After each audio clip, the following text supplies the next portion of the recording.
O que a gente precisa entender é o seguinte: sola escritura não significa nuda escritura. Ou seja, não significa a escritura e nada mais. Certo? Sola escritura significa que somente a escritura é a palavra autorizada de Deus. Mas o reformado, ele considera, por exemplo, a tradição cristã. Ele entende que ele não chegou no ano 1517 em diante, e dali em diante começou o cristianismo. Sim, sim. Ele sabe que existe uma história, que existem credos que foram úteis para a igreja, o credo niceno, o credo apostólico.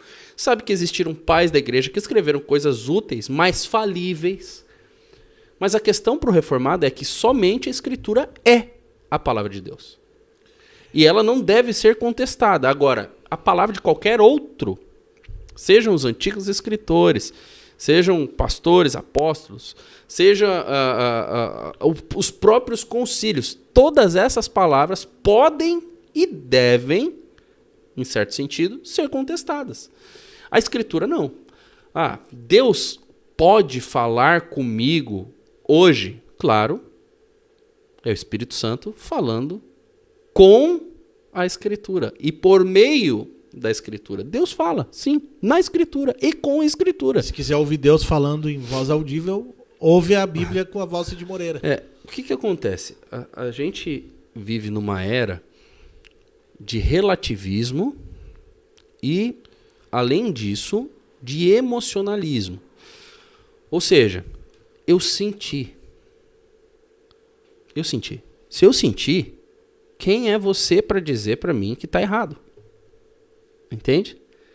E não importa, você pode ter o argumento mais lógico, mais biblicamente embasado, mais teológico que for. Se a pessoa sentiu, ela vai fazer do sentimento dela a verdade. E tu não pode limitar Deus, né?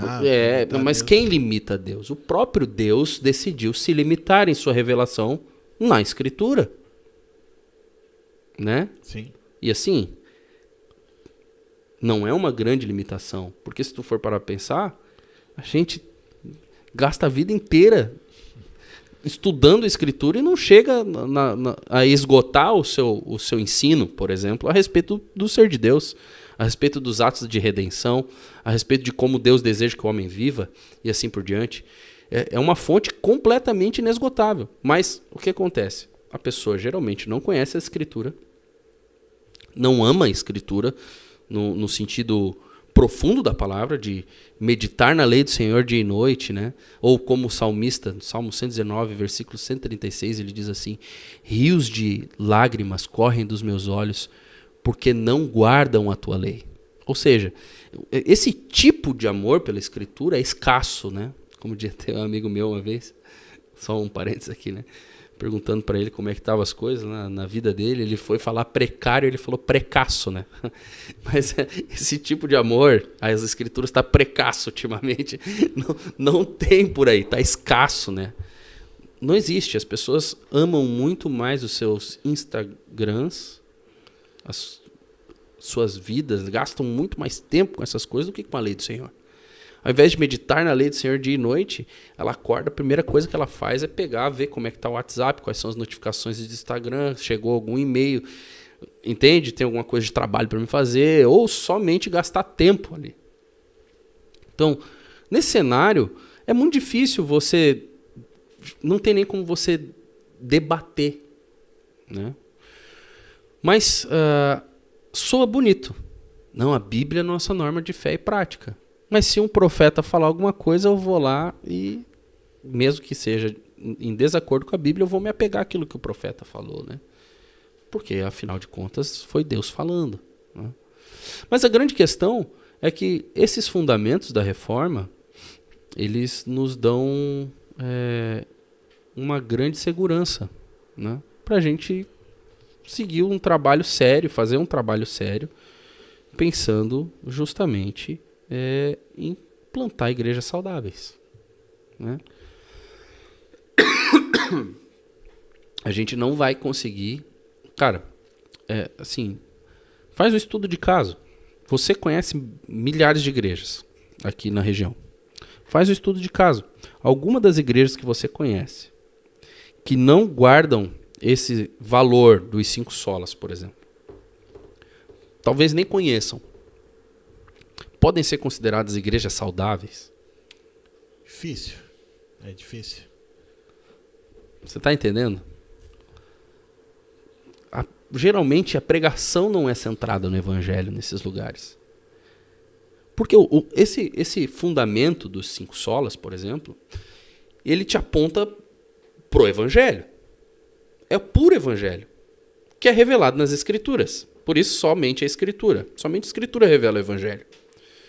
Nenhum outro lugar, nenhuma outra obra da criação revela o evangelho, a não ser a escritura. A escritura é a revelação especial. Ou seja, onde nós conhecemos o ser de Deus como ele decidiu revelar. É lógico, a gente tem a revelação geral, que é a criação, como diria João Calvino, né, falando de reforma, é o teatro da glória de Deus, a criação, e a gente pode perceber por meio das coisas criadas a beleza e a grandeza do nosso Senhor, mas a gente não pode saber especificamente detalhes sobre quem ele é, como ele salva, como devemos viver e como seremos salvos. Ninguém pode ser salvo através da revelação geral. Ninguém, né? Só por meio da revelação especial. Então, você vai...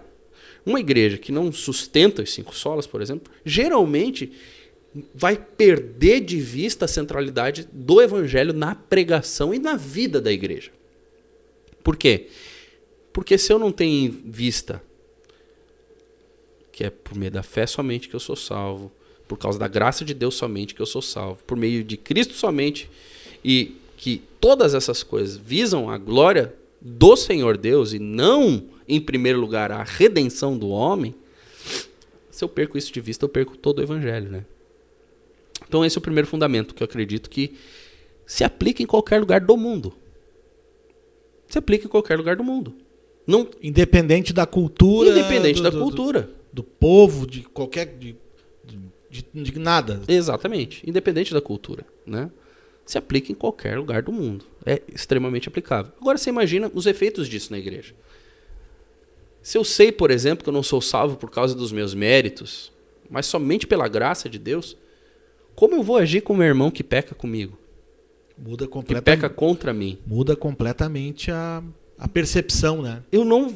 Entende? Eu vou ser gracioso com ele. Porque eu sei que o meu pecado também é de enorme ofensa contra Deus. E o que o meu irmão fizer contra mim nunca vai ser tão grande quanto aquilo que eu fiz contra o Senhor Deus. E mesmo assim Deus me perdoou. Entende? Aí você começa a aplicar essas coisas para a vida da igreja, ou seja, aplicar o evangelho descrito nesses 5 solas para a vida do dia a dia da igreja, a igreja vai ser cristocêntrica, vai ser centrada no evangelho. E isso é maravilhoso.